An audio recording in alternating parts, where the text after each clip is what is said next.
નમસ્તે મિત્રો, ISRPG ન્યૂઝમાં આપનું હાર્દિક સ્વાગત છે। હું છું બ્યુરો ચીફ દિનેશ કુમાર બાબરિયા ગેટી। નમસ્કાર દર્શક મિત્રો, નવા વિડીયો સાથે આપ સૌનું હાર્દિક સ્વાગત છે। હું છું સોલંકી દર્શના। તળાજા તાલુકાના દરેક ગામમાં સ્મશાન દિન કરવા રાષ્ટ્રીય દલિત અધિકારી મંચ દ્વારા નાયબ કલેક્ટર તળાજાને કરાયેલ રજૂઆત। ભાવનગર જિલ્લાના ગ્રામીણ વિસ્તારમાં દલિત સમાજના સ્મશાન દિન કરવામાં નથી આવ્યા। આઝાદીના 75 વર્ષે પણ દલિતોએ સ્મશાન માટે લડત કરવી પડે છે। પીપરલા સખરા ગામે દલિત સમાજના સ્મશાનમાં ગેરકાયદેસર દબાણો કરાયા છે। ગામના તલાટી મંત્રીની જવાબદારી છે કે ગામના લોકોને સાંભળવા, પરંતુ દલિતો ફરિયાદો કોઈ સાંભળતું નથી।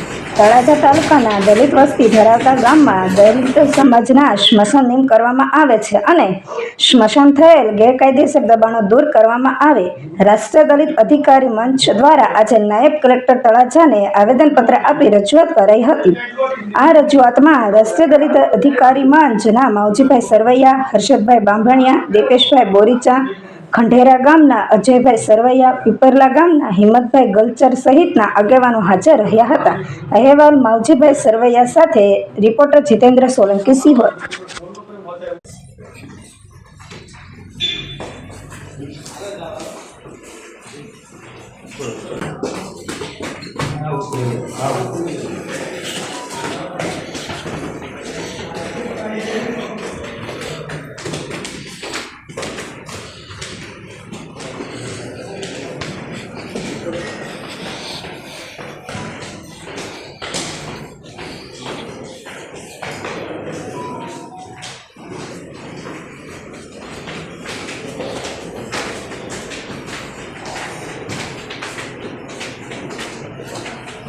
નામ સાથે આજનો કાર્યક્રમ શું હોય? મારું નામ માવજીભાઈ સરવૈયા, રાષ્ટ્રીય દલિત અધિકાર મંચ ગુજરાત રાજ્ય। આજે આઝાદીના 75 વર્ષ થયા છતાં દલિત સમાજે સ્મશાન નિમ કરવા માટે લડવું પડે છે। સ્મશાનમાં ગેરકાયદેસર દબાણો થયા છે, એ દૂર કરવા માટે લડવું પડે છે।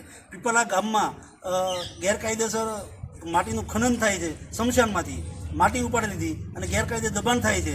આ બાબતે વારંવાર રજૂઆત કરવા છતાં એ લોકો સમજ્યા નહીં। આજે અમારે માનનીય નાયબ કલેક્ટરશ્રીને આવેદનપત્ર આપ્યું છે કે તળાજા તાલુકાના દરેક દલિત વસ્તી ધરાવતા દરેક ગામમાં સ્મશાન નિમ કરવામાં આવે અને નિમ કરવામાં એનું કારણ છે તો એની ગ્રાન્ટ મળે અને બધા સુવિધાઓ મળે। એટલે અમારી વિનંતી છે સરકારને કે ગ્રામ પંચાયતના દરેક ગામમાં સ્મશાન નિમ કરવામાં આવે અને દલિતોએ આઝાદીના 75 વર્ષ સુધી લડવું પડે સ્મશાન માટે। આ ગંભીર બાબત છે અને આ સમાજમાં એક મેસેજ જાય ખરાબ કે દલિતોને સ્મશાન તો એક નથી, એક સરકાર ધારે છે એક સ્મશાન થવા જોઈએ, તો એમને વાંધો નથી, પણ દલિતોને અલગ સ્મશાન જે આપ્યા છે એ નિમ કરવામાં આવે એ વિનંતી છે।